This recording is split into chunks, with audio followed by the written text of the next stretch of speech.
അന്നും ഇന്നും എന്നും പിണറായി വിജയൻ പാർട്ടിക്ക് കീഴെയാണ് ജീവിച്ചത്. പാർട്ടിക്ക് മുകളിൽ ഒരു നിമിഷം പോലും പിണറായി വിജയൻ ജീവിച്ചിട്ടില്ല.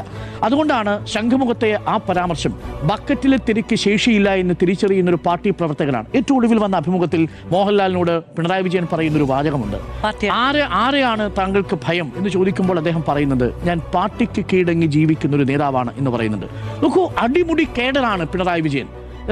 നമ്മൾ സാധാരണ സഖാക്കളോട് സംസാരിക്കുമ്പോൾ പറയുന്നൊരു കാര്യമുണ്ട്, പിണറായി എന്നാൽ പാർട്ടിയാണ്.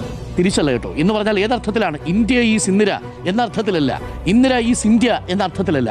അടിമുടി പാർട്ടിയാണെന്ന് പറഞ്ഞാൽ പാർട്ടിയെ ഹൈജാക്ക് ചെയ്ത നേതാവെന്നല്ല, പാർട്ടിയുടെ രാഷ്ട്രീയവും അതിൻ്റെ പ്രാക്സിസ് എന്താണ്, അതിൻ്റെ പ്രായോഗിക തലത്തിലൊരു പാർട്ടി എങ്ങനെയായിരിക്കണം എന്നുള്ളതിനെ കുറിച്ചുള്ള ഉത്തമ രാഷ്ട്രീയ ബോധമുള്ള ഒരാളാണ്. എന്നാൽ അതേസമയം ആ പാർട്ടി സെക്രട്ടറിയിൽ നിന്ന് ഭരണതലത്തിലേക്ക് വരുമ്പോഴോ അദ്ദേഹം കർക്കശക്കാരനായ ഒരു സംഘടനാ നേതാവ് എന്ന നിലയിൽ നിന്ന് ഒരു ബഹുജന നായകനായിട്ട് മാറുന്ന ചിത്രമാണ് നമ്മൾ കാണുന്നത്.